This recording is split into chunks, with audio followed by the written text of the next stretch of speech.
He does not share power. I would not take the road to Moria unless I had no other choice. Because I had grown up, loving Christopher Lee's movies. When the Lord of the Rings trilogy debuted, it was nothing short of a cinematic phenomenon. But while fans celebrated Peter Jackson's vision of Tolkien's beloved world, one cast member had more than a few thoughts to share: Sir Christopher Lee. As the only actor in the cast who had met Tolkien personally, Lee's connection to the material was unmatched. His reverence for the source material and his portrayal of the ominous Saruman made him a cornerstone of the films. But behind the camera, he had his own take on Peter Jackson's ambitious adaptations, and not all of it was praise. What did Christopher Lee really think about the changes made to Tolkien's story? And how did he feel about his character's controversial cut in The Return of the King? Christopher Lee's opinions about the Lord of the Rings films reveal a fascinating dynamic that even die-hard fans may not know. Let's dive into it. Christopher Lee's connection to the Lord of the Rings was far more personal than most people realized. Long before he ever stepped onto the set of Peter Jackson's epic trilogy, Lee was a devoted fan of J.R.R. Tolkien's work. In fact, he read The Lord of the Rings every single year without fail, considering it a true masterpiece of literature. This wasn't just a casual hobby. Tolkien's world of Middle-earth was a deeply personal passion for him. What made Lee even more unique was that he had met Tolkien himself in the 1950s, a privilege no other cast member could claim. The author reportedly approved of Lee's love for the books. This connection gave him an unmatched sense of authority and reverence for the source material. For Lee, adapting Tolkien's work was not just about making a movie. It was about preserving the incredible legacy of one of the greatest literary creations of all time. But that passion for accuracy, while admirable, sometimes created friction. Peter Jackson, the trilogy's visionary director, had the daunting task of condensing Tolkien's sprawling novels into a coherent cinematic experience. To achieve this, Jackson made several creative changes, streamlining characters, altering events, and even omitting some scenes entirely. One of the most controversial adjustments was related to Saruman, Christopher Lee's character. In The Return of the King, Saruman, who plays a pivotal role throughout the story, was unexpectedly absent in the theatrical release. His dramatic final confrontation was left out completely, a decision that didn't sit well with Lee, who felt it left the character's arc unresolved and diminished his importance in the story. For someone as deeply invested in Tolkien's work as Lee, these changes weren't simply creative decisions. They were seen as compromises that undercut the integrity of the story he held so dear. However, as the adaptation took a different path, Lee found himself questioning some of the decisions made, and things were about to escalate. Christopher Lee had always seen his portrayal of Saruman as a once-in-a-lifetime opportunity.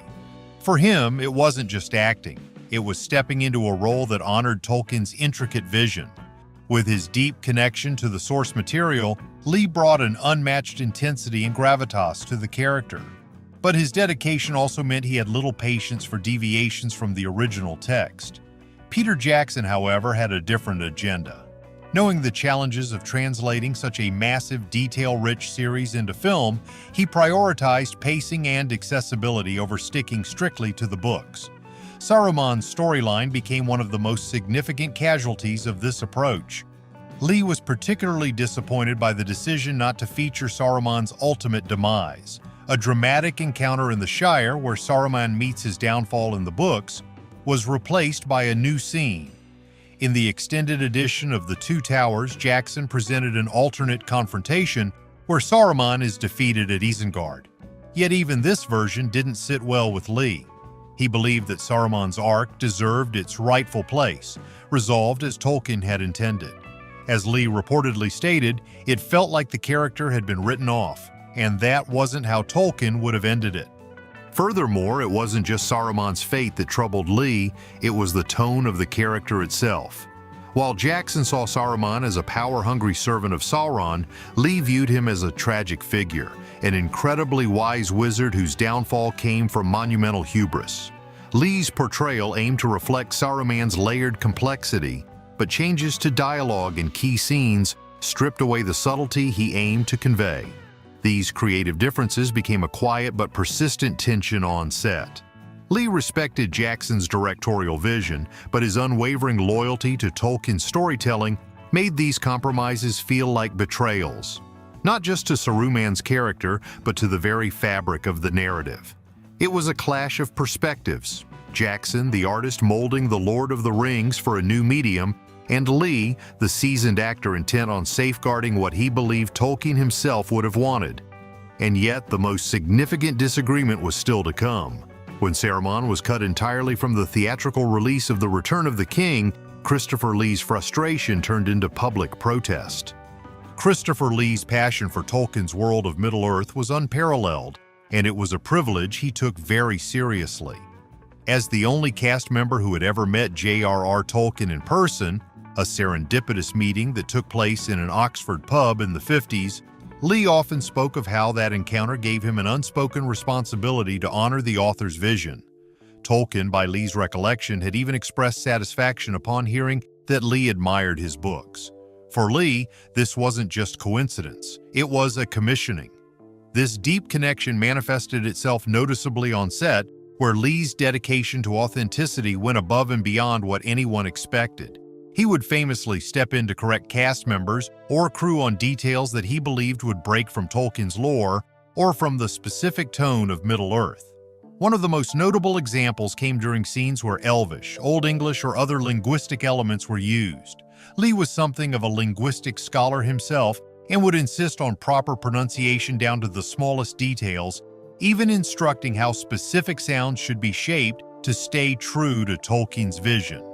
For example, when an actor mispronounced a word rooted in Old English, Lee didn't hesitate to step forward and correct them with precision. It wasn't about ego, it was about respect for the material. In his own words, Tolkien himself was meticulous with his languages, and the least we can do is reflect that in our performances. Beyond the languages, Lee's commitment extended to his portrayal of Saruman as a believable character. He brought a dignity and restraint to the role, carefully balancing the wizard's intelligence and cunning with the gravitas Tolkien's text described.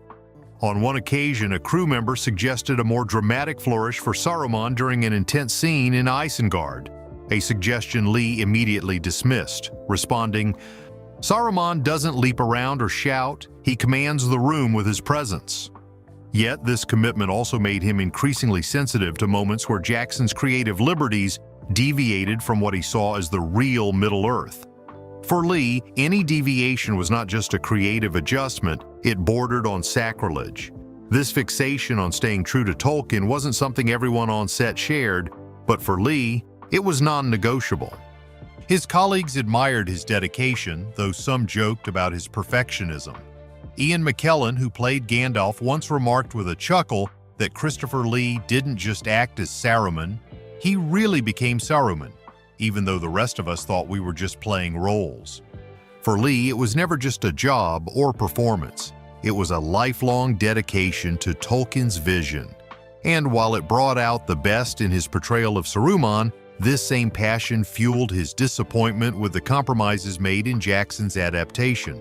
But things reached a breaking point when Lee discovered a major decision regarding Saruman's storyline in The Return of the King. What happened next would spark one of the most public reactions of his career. The most significant controversy surrounding Christopher Lee's role as Saruman came during the final installment of the Lord of the Rings trilogy, The Return of the King. Fans anticipated a climactic resolution for the fallen wizard who played such a pivotal role in the first two films.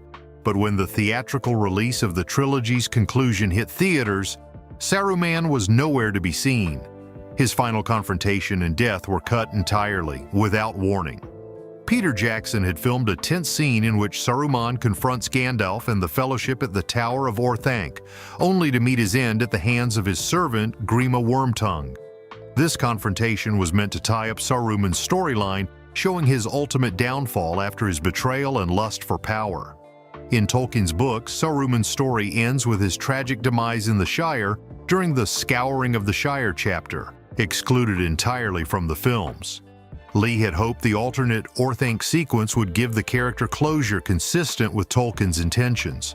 When Lee found out that the scene had been cut from the theatrical release, he was reportedly furious. For him, this wasn't just an editing decision, it was a fundamental betrayal of the character's importance to the story. In an interview, Lee made his displeasure clear, saying, "To see Saruman discarded without any resolution, it felt like a slap in the face, not just to me, but to Tolkien's work." His frustration led to a bold decision. Lee boycotted the premiere of The Return of the King. While the rest of the cast reunited to celebrate the epic finale, Lee refused to attend. Publicly, he claimed it wasn't personal, but anyone who knew him understood how deeply he felt about the matter. Peter Jackson, in a later statement, explained his side of the decision.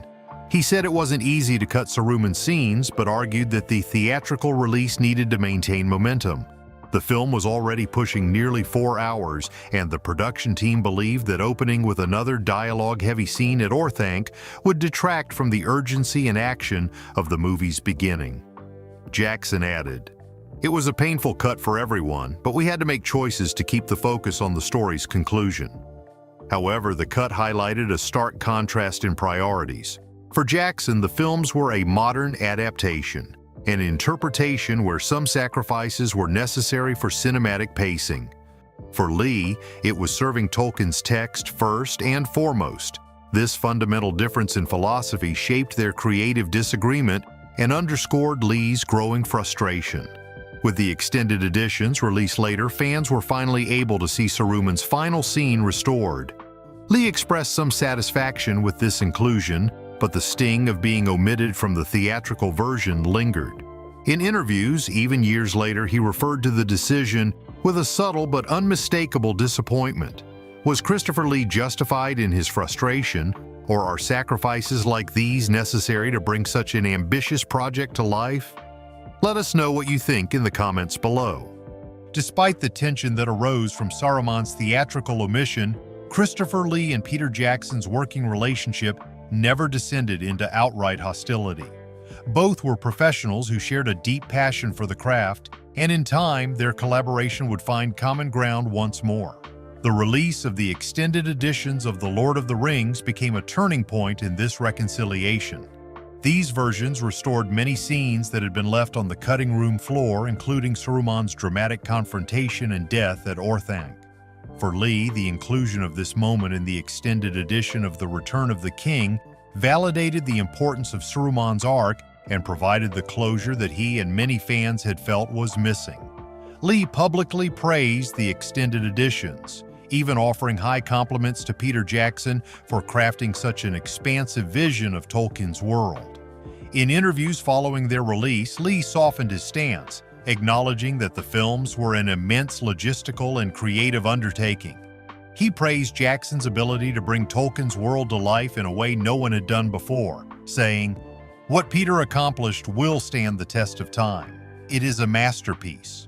Beyond the films, Lee and Jackson's relationship remained cordial in later years.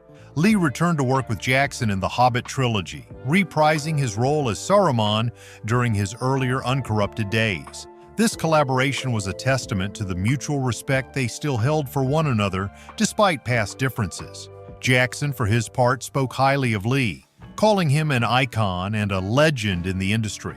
The director even referred to Lee's participation in The Hobbit as an honor, especially given Lee's advanced age during production. Professionally, this chapter of their lives ended on a high note, but Lee's commitment to Tolkien's world extended far beyond his film roles. Even in his later years, he continued to celebrate Tolkien's stories, passionately discussing them in interviews and sharing his pride in having been a part of what he saw as a monumental achievement. For Lee, The Lord of the Rings wasn't just another acting credit, it was the culmination of a lifelong dream. In the end, Christopher Lee and Peter Jackson's shared journey through Middle-earth proved that even amid creative differences, respect for the source material and each other prevailed. And thanks to the extended editions, Saruman's legacy, much like Lee's own, will live on for generations to come. Christopher Lee's dedication to perfection was a double-edged sword.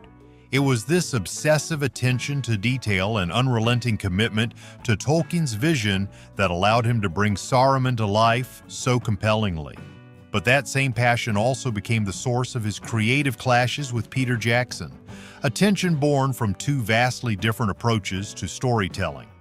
For Lee, safeguarding the integrity of Tolkien's work was paramount, while Jackson sought to strike a balance between fidelity and the demands of modern cinema. Yet, looking back, it's clear that this devotion was more than just a point of pride. Lee's meticulous approach set a standard for what it truly means to embody a character. His portrayal of Saruman, the fallen wizard whose intellect and ambition led to his ruin, was complex, commanding, and unforgettable. Even now, decades later, fans continue to rewatch his performance and marvel at how Lee brought a quiet menace and grandeur to the role. Saruman wasn't just a villain, he was a tragedy, a man who fell victim to his own hubris, and that depth was thanks to Lee's portrayal. Beyond his role as Saruman, Lee's reverence for Tolkien shaped how viewers engaged with the films. His passion reminded audiences that The Lord of the Rings was more than just an epic fantasy. It was a carefully crafted masterpiece with its own set of rules, languages, and philosophies. Through both his public interviews and on-screen performance, Lee held a torch for Tolkien's legacy, ensuring that even as adaptations modernized the story, the heart of Middle-earth remained intact. Ultimately, Christopher Lee's unwavering loyalty to Tolkien's vision reinforced his standing as an icon, not just in film, but in literature's intersection with cinema. His life invites us to grapple with a timeless question. Is it better to uphold an original work in its purest form or adapt it boldly for a new audience? Lee's journey through Middle-earth suggests that perhaps both are equally valid, so long as they're approached with respect and passion. Christopher Lee's work and his devotion to Tolkien won't soon be forgotten. He not only left an indelible mark on cinema, but also ensured that Tolkien's spirit lived on in The Lord of the Rings, forever connecting his legacy to one of the greatest stories ever told.